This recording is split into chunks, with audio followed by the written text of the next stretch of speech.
The gas price debate is reaching a fever pitch. Some top Democratic senators have just introduced a new bill to take away tax breaks from oil companies who, of course, are making billions of dollars in profits. The national average for a gallon of gas is already at $3.95. That's according to AAA. More than $4 in a number of states. So what should we expect now from Washington? Well, Ben Ferguson is the host of The Ben Ferguson Show on Icon Radio Network, and Nancy Skinner is a syndicated radio talk show host herself. Hello to both of you. Thanks for having us. Hello, good morning. Ben, what should President Obama be doing about gas prices that he hasn't already done?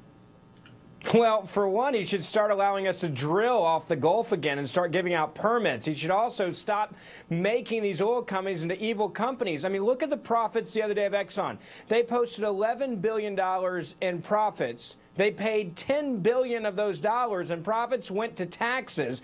And their average on a gallon of gas right now is about 0.3 cents per dollar you spend. They're making cash off it. So about 3 cents on every gallon. They're not killing it. Exxon makes a lot of money around the world, and they should be able to do that. But this president is proving that he does not mind these high gas prices and is willing to only go after the oil companies. And guess what? That's going to be passed on to us. So we're going to end up paying more because he's going to go after their tax breaks. But Nancy, obviously in a time when Americans are paying so much for gas, it's unseemly that the gas companies are making so much money, even though Ben says it's only cents on the dollar. Is it time to end subsidies, as the president has said?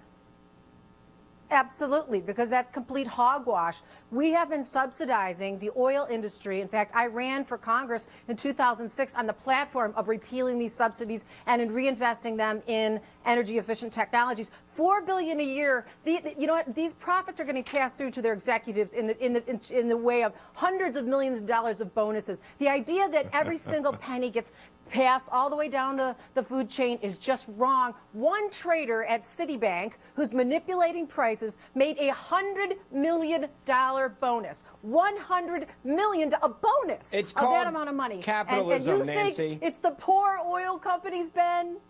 Ben. Nancy, if you want to know why you may have lost your run for Congress, it's because this argument is not working with the American people the same way that this White House, when they say that the reason why you're paying so much of the pump is blame on the big oil companies, people aren't buying it. They're paying $4 a gallon gas, and this White House has a man who's in charge of the Department of Energy that last year the Wall Street Journal said, we got to figure out a way to make gas prices go up another dollar, to make alternative energy competitive. This White House does not want to lower prices, and they're willing to go after the oil companies, which is going to only make the price go up, and that's what you get from this White House. Nancy, in addition to cutting the subsidies... You don't need an incentive. I was going to ask you about the gas. You don't need an incentive for oil companies to invest. What's the point of giving them billions? We have this huge deficit, Ben. You are constantly complaining about record deficits, yet you are now arguing to give the wealthiest companies on the face of the earth billions and billions in taxpayer subsidies. When you and I, the regular guy on the street, we're hurting. How do you justify that? Nancy, GE paid $0 in taxes last year. Why? Because the president said that they're the chosen ones, and if they do green energy, we won't make you pay taxes. $10 billion just came out of a checkbook with Exxon and taxes. So if you're the chosen one of alternative energy, and I'm sorry, I can't buy an electric car right now, afford it, and it won't get me to work, and most Americans don't have 40 grand sitting around right now to put into a hybrid. And that's the only answer from this White House. Why should I give money to ExxonMobil? Let me make it very clear. Why should $1 of my taxpayer dollars go to the wealthiest companies in the world? If you want me to answer your question, I will. Yeah, Ben, no, we would like to hear that. I mean, money. why do they deserve subsidies? Go ahead. There's a lot of companies out there that deserve tax breaks so that they operate and employ people in the United States of America. And if we're getting $10 billion out of $11 billion in profit from Exxon, which is the facts, and they're making about 3 cents on every gallon of gas right now, I think they deserve to do business here just like every other business, so we keep Americans employed. And by the way, we've got 9% unemployment in this country. There's a lot of people that work for Exxon and their gas stations that really appreciate having a job. And if you go after their profits, they're going to lose their jobs, Nancy, and the price of gas goes higher. Nancy, obviously, Ben is for continuing to give the subsidies, but what about the argument that perhaps the president could do something with eliminating the gas tax right now while so many Americans are feeling the crunch? Because that doesn't solve the long-term problem. The president's focused on two things.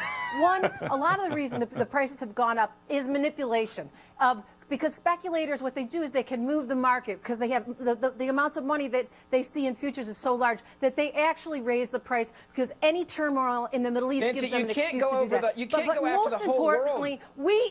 Most importantly, he's investing in a whole new type of renewable energy. So we are not that people on can't a afford. chokehold. Our economy is not held hostage to the Middle East. And those two things have to happen at the same time. I don't want to be held hostage to a big electric battery that I can't pay for, can't afford, and the majority of Americans can't afford. And I don't like GE paying zero taxes, if you want to talk about subsidies, because they decided to go where the president said to go because they're friends. In Michigan.